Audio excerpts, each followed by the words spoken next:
Big Z Reviews.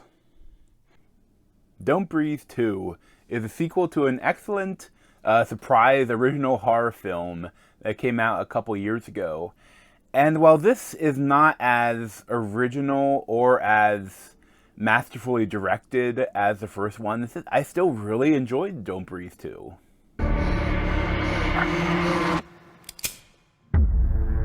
What do you want? You're coming with us, kid. Get the girl! It's not me you need to be scared of, little girl, but the man standing next to you. Now, I don't know who he is, but I know who he's not.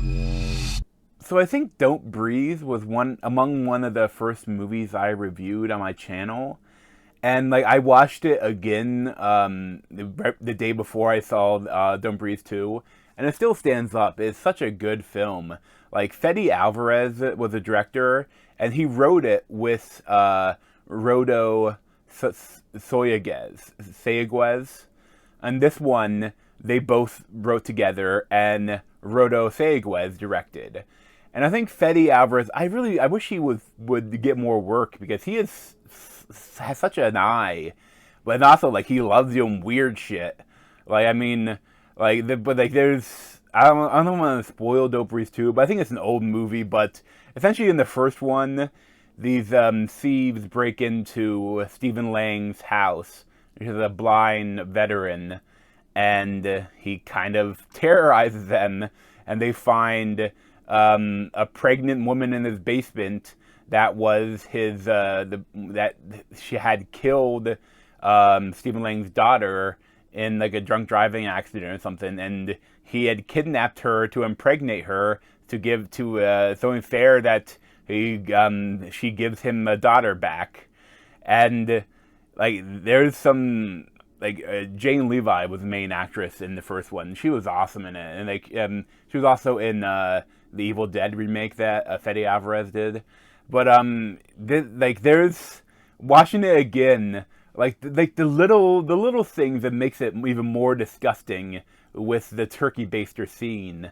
You see a pube, or then you see a drip, and it's that's other directors wouldn't do that. And this one, Rodo Sayagues, he does not have the same creativity or eye as a director as Fede Alvarez does. But at the same time, it's a very competent film, and there's a little bit of gore, not too much. There's nothing disgusting in this, but there's the actual writing. I think almost might be a little stronger in this one, because the first one, I didn't love the ending. I didn't love the opening scene too, the cold open where they kind of spoils later on. But I love in this one. There definitely are some callbacks, the opening scene in this is a little girl running away from a fire, but the way they film is just the opening scene of the first one.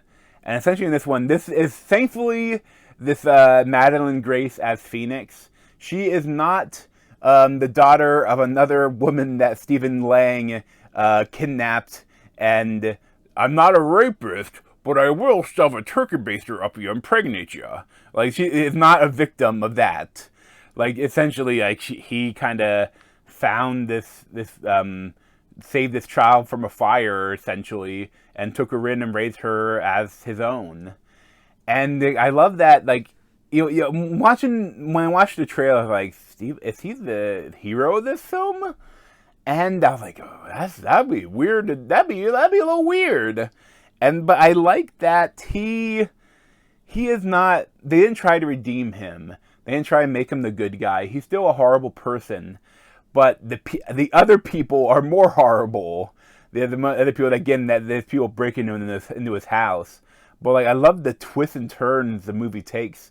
When you think that when they start, it's just that this guy, the leader of them, is played by Brendan Sexton. But they think that you set up that he's maybe a pedophile, and then also might be working for these organ harvesters in Detroit. And it evolves as the movie goes along. I don't want to spoil it all, but what it evolves to, it gets more and more horrifying. It's it's horrible, but I love where it goes. Like it's so like kind of sad, but also like, oh shit, you know, it's like when you get the reveal, it's like, oh man, there's some horrible people, and I love what it does. And you know, Stephen Lang, he is still he's like a Zatoichi, you know, the blind samurai. And this one, there's not like in the first one, like some of those scenes in the basement are so good. Like and even all the time, like when he doesn't know anyone else's home and in his home, and then like they're just standing there trying not to make any noise, and he's walking around and he's looking like right next to him, and the stuff in the basement too. Like you know that like in the first one, like they filmed them in complete dark. You know, because their pupils are so dilated and it's so creepy, and they're in like he's right around there trying to kill them, and they're trying to survive. Like there's so many great scenes from the first one, and they don't quite do that. They do more. It's more like an action film when the hero is blinded and he has to figure out how to find where they are by their footsteps and then kill them. You know, there's a lot of that, and I liked it. It worked really well. I mean, I love that shit. And Madeline Grace as Phoenix, she does really well. Like, at first I was like, oh, this child actress, okay, how is she going to mess the whole movie? But I think she got better throughout the film, and she did really good. And, like, there's a lot of interesting stuff here. And there's, like I said, I don't want to spoil any of the twists and turns because they're insane. And they're better if they're a surprise. But they're great. And I like a lot of what it does. You know, it's so funny because earlier on, like Stephen Lang is kind of raising her almost like a dog. Like he always expects he homeschooling her, but also expects her to follow all directions and kind of training her how to survive this shitty world.